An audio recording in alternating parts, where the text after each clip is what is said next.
এবার ডিসিশন আপনার, আপনি কি দুনিয়ায় থেকেই জাহান্নামের খাবার খাবেন কি খাবেন না, এটা আপনার। আল্লাহ তাআলা বলেন, বান্দা নবীজি আল্লাহর কাছে দোয়া করে, সকল প্রশংসা আল্লাহ তোমার, তুমি আমাকে খাওয়াইলা, তুমি আমাকে পান করালে, আর এগুলো হজম করার ব্যবস্থা তুমি করেছো, এগুলো বের করার ব্যবস্থা তুমি করেছো, কত শান্তি।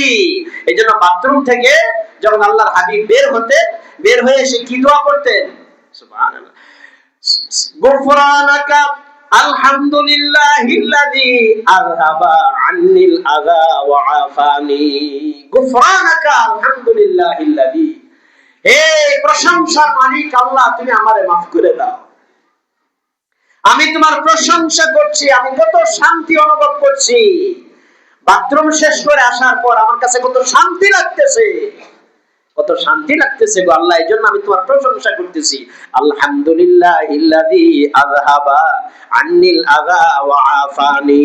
দোস্ত, আল্লাহ তাআলা বলেন, বান্দা শুধু এটা মনে রাখবেন, আজকে পাকস্থলীর ভিতরে খাবারটাকে প্রসেস করার জন্য, হজম করার জন্য, ভাগ করার জন্য, শরীরে সাপ্লাই করার জন্য, ইত্যাদি কাজ ফাংশন করার জন্য ৩৫,০০০ মিলিয়ন, বিজ্ঞানীরা বলে কত হাজার, ৩৫,০০০ মিলিয়ন সেল, ছোট্ট ছোট অণুর মতো সেল আল্লাহ তাআলা পাকস্থলীর ভিতরে আল্লাহ তাআলা বিছায়া রাখছেন।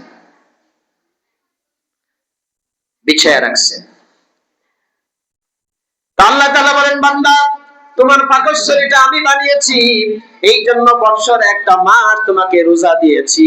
তোমার পাকস্থলী এটা একটা মেশিন, এটা কুদরতি মেশিন। কি মেশিন? কুদরতি মেশিন। এটা একটা রেস্ট চায়, আরাম চায়। তুমি যদি অনবরত খাবারের পর খাবার, খাবারের পর খাবার, খাবারের পর খাবার খেতেই থাকো, তোমার পাকস্থলীটা খালি হয় না, খালি হতে পারে না, রেস্ট পায় না। যখন খাবারের পর খাবার শুধু তুমি পাকস্থলীতে পাঠাইতেই থাকো, তখন সে ফাংশন করে শেষ করতে পারে না। একটা খাবার ফাংশন শেষ না করতেই আবার খাবার চলে আসছে, আবার খাবার চলে আসছে, আবার খাবার চলে আসছে। তো ঘরের মধ্যে এক খাবার খাওয়ার শেষ হওয়ার আগেই আবার আরেক আইটেম তৈরি হয়ে গেল, আবার আরেক আইটেম তৈরি হয়ে গেল। এইভাবে যখন নাকি খাবার জ্বলতে থাকে ঘরে, সেই খাবার কি ভালো থাকে না পচে? বলেন না। আপনার পাকস্থলীর মধ্যে যে এই বারবার শুধু কিছুক্ষণ পর পর খালি খাবার যাচ্ছে, এই তো রাসূলুল্লাহ বলছেন, সমস্ত রোগের centre, head of the all disease, সমস্ত রোগের ডিপার্টমেন্টাল স্টোর হচ্ছে মানুষের পাকস্থলী। সমস্ত রোগের উৎস, সমস্ত রোগ মানুষের এই পাকস্থলী থেকে শরীরে ছড়ায়। পাকস্থলীটা ঠিক, তার দেহটা ঠিক, দেহটা ঠিক, মনটা ঠিক, মনটা ভালো, মনটা আনন্দ, তার জীবনটা সুন্দর। এই কারণে বান্দা আমি তোমাকে রোজা দিয়েছি, রোজা রাখো। 24 ঘন্টার মধ্যে তুমি 12 ঘন্টা রোজা রাখো, 13 ঘন্টা রোজা রাখো। তোমার রোজার কারণে পাকস্থলীটা একটু খালি হয়ে যাবে, ফাঁকা হবে, রিজার্ভ শেষ হবে এবং সে রেস্ট পাবে। এরপর ইফতারের সময় যখন হবে তুমি খাবে, আবার খাবার পাকস্থলীতে যাওয়ার পর সেটা তোমার শরীরের জন্য অত্যন্ত উপকারী হিসাবে উপকারী উপাদান সৃষ্টি করে তোমার শরীরের মধ্যে ছড়ায়া দিবে। সুবহানাল্লাহ। তোমার শরীরটা অসুস্থ হবে না। আপনারা উলামাদেরকে যাচাই করবেন যে সমস্ত রোগের উৎস রাসূলুল্লাহ কোন অঙ্গকে বলছেন? পাকস্থলী। সমস্ত রোগের উৎস এটা ঠিক, সব ঠিক। তো রোজা কি শুধু সওয়াবের জন্য না আমাদের ভালোর জন্য? ভালোর জন্য। শরীরটা রেস্ট পায়। এজন্য যারা সপ্তাহে 2 দিন, সোমবার বৃহস্পতিবার, মাসে কয় দিন? মাসে 3 দিন। সপ্তাহে 2 দিন, মাসে 3 দিন, সারা বছর আর প্রত্যেক রমজানে কয় মাস? ইনশাআল্লাহ তার শরীরে মারাত্মক ধরনের কোন রোগ তার শরীরে হবে না। হাদিস শরীফের মধ্যে এসেছে, খ্রিস্টান ডাক্তার মদিনার মধ্যে চেম্বার দিয়েছে, ডাক্তারি সেবা দিবে, মানব সেবা করবে, দীর্ঘদিন চিকিৎসা দিল, তেমন কোন রোগী আসছে না তার চেম্বারে, তেমন কোন রোগী আসে না, রোগী সে পায় না। চিন্তা ভাবনা করলো এখানে আর চেম্বার রাখবো না, মদিনার চেম্বার বন্ধ করে দিব, আমি আমার এলাকায় চলে যাব, ওখানে গিয়ে মানুষদেরকে চিকিৎসা সেবা দিব। তবে একটা রহস্য আমাকে জানতে হবে, মদিনার ডাক্তার যে সেবা কেন্দ্রের মধ্যে আমার চেম্বারে রোগী কেন আসে না? আমার মদিনার চেম্বারে রোগী কেন আসে না, রোগী কম কেন? এটা আমি মুহাম্মদ সাল্লাল্লাহু আলাইহি সাল্লামকে একটু জিজ্ঞাসা করব। নবীর দরবারে খ্রিস্টান ডাক্তার হাজির হয়ে গেল।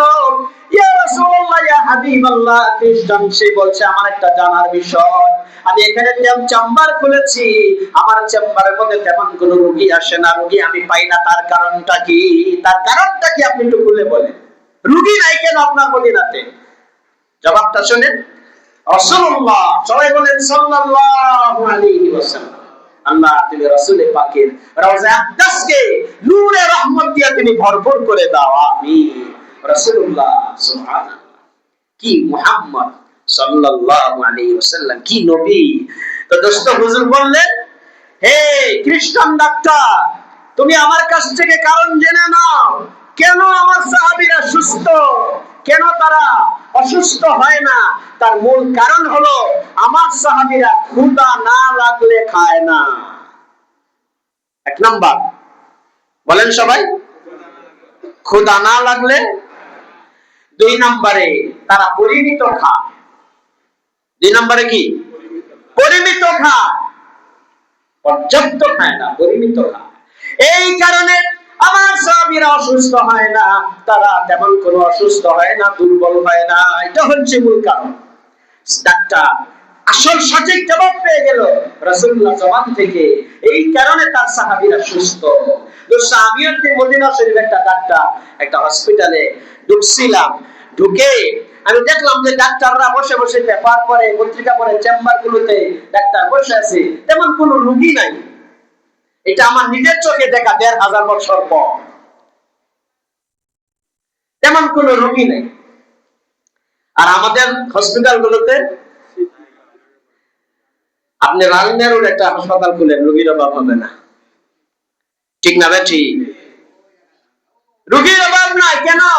ওই যে অনিয়মিত খাবার, রোজা রাখি না, রাসূলুল্লাহ বলেন এই জন্য রোজা রাখো। সুবহানাল্লাহ। তো দোস্ত রোজা রাখলে খাবারের পরিমাণ বেশি হবে না কম হবে? অন্তত বছর একটা দিন আমার পাকস্থলীটা রেস্ট পাবে। কত সুন্দর করে আল্লাহ তাআলা দেহটা বানাইছে। হার্টটা ভালো থাকে। বিজ্ঞানীরা বলে দৈনিক প্রতি মিনিটে, শুনেন, প্রতি মিনিটে 4 থেকে 7 লিটার ব্লাড, 7 লিটার রক্ত প্রতি মিনিটে হার্ট পাম্প করতেছে, শরীরের রক্ত সৃষ্টি করতেছে, শরীরের মধ্যে ছড়াচ্ছে। প্রতি মিনিটে কয় লিটার? 4 থেকে 7 লিটার। বিজ্ঞানীরা বলে প্রতি মিনিটে 4 থেকে 7 লিটার রক্ত এই হার্ট পাম্প করতেছে। এরকম দেখবেন টানতেছে, ছড়াচ্ছে। সুবহানাল্লাহ। এই হার্টটা ভালো থাকে। সুবহানাল্লাহ। আল্লাহ তাআলা এত সুন্দর করে মানুষের দেহটা বানাইছেন। তিনি বলেন বান্দা রোজা রাখো, রোজা রাখো। তুমি রোজার দ্বারা তোমার দেহটা সুস্থ থাকবে, আর কিয়ামতের ময়দানে 1 মাস, প্রতি বছরে বছরে 1 মাস না খেয়ে রোজা রাখলে আমি আল্লাহ তোমার প্রতি এত খুশি হব, এত সন্তুষ্ট হব, স্বয়ং আমি আল্লাহ তোমাকে পুরস্কার দান করব। রোজা, রোজা এত উপকারী, এত উপকারী। দোস্ত আমরা হয়তো ভাবি যে রোজা রাখলে শুধু সওয়াব হয়। শুধু সওয়াবই হয় না, মুহাদ্দিসিনে কেরাম, আমি যে হাদিসটা পাঠ করছি আস-সাওমু লি ওয়া আনা আজিজি বিহি, এই হাদিসের আরেকটা অর্থ বলে যে আল্লাহ নিজ হাতে পুরস্কার দিবে রোজাদারদেরকে, না, আরেকটা অর্থ হলো স্বয়ং আল্লাহ তাআলা বলেন বান্দা যারা রোজা রাখবে এই রোজাদারদের জন্য স্বয়ং আমি আল্লাহ তার জন্য হয়ে যাব, আমি তার জন্য হয়ে যাব। তো আল্লাহ তাআলা যদি কোনো বান্দার জন্য হয়ে যান, তার কি আর কোনো অভাব হবে? তার আর কোনো চিন্তা আছে? এত সুন্দর করে আল্লাহ তাআলা হার্ট, লিভার, কিডনি, কত বড় নিয়ামত। দোস্ত, রোজা রাখবে, হার্ট ভালো থাকবে, স্ট্রং থাকবে, হার্ট ভালো থাকবে। আপনি 80 বছর হায়াত, 80 বছর জীবনটা আপনি উপভোগ করতে পারবেন। আমাকে আমার ছোট যখন আমি হাফেজ হইলাম, হাফেজ হওয়ার পর আমাকে কাকরাইল মসজিদের একজন মুরব্বী হরমুজুল্লাহ সাহেব রহমতুল্লাহ, উনি আমাকে পাগড়ি দিলেন। আমাদের দেশে হাফেজ ছেলে পাগড়ি দেয় না, আমাদের পাগড়ি অনুষ্ঠানে ওনাকে আনা। হরমুজুল্লাহ সাহেব রহমতুল্লাহ আমাদের সিলেটের, প্রায় 32 বারের বেশি বহুবার জীবনে হজ করছে। উনি বছরের অধিকাংশ দিন রোজা রাখতেন। এটা আমার বলা উদ্দেশ্য। অধিকাংশ দিন কি করতেন? দোস্ত, আমার চোখে দেখা, রিক্সা করে মেন রোড থেকে গাড়ি থেকে নামিয়ে রিক্সায় বসানো হলো। রিক্সা থেকে একজন ছাত্র, আমরা যেরকম বাচ্চাকে এইভাবে কুলে করে বাচ্চা নিয়ে যাই, এই 70-80 বছরের একজন বয়স্ক মানুষকে এভাবে কুলে করে নিয়ে রিক্সা থেকে নিয়ে স্টেজে বসাই দিল। আমি ছোট্ট, তখন আমি মনে মনে ভাবছি, এই লোক আমাদের কি পাগড়ি দিবে? এত দুর্বল যে এত বড় 70-80 বছর বয়সের একটা মানুষ একবারে ছোট্ট হয়ে গেছে, এইভাবে পাতাল কোলে করে তারে নিয়ে স্টেজে বসাচ্ছে। এই লোকটা কি পাগড়ি দিবে কিভাবে? দোয়া করবে কিভাবে? আমার মনে হচ্ছে যে উনি অত্যন্ত দুর্বল। আল্লাহর কসম, মিম্বরে বসে আছি দোস্ত, অসংখ্য ছাত্রদেরকে পাগড়ি পরালেন, এই বয়স্ক দুর্বল।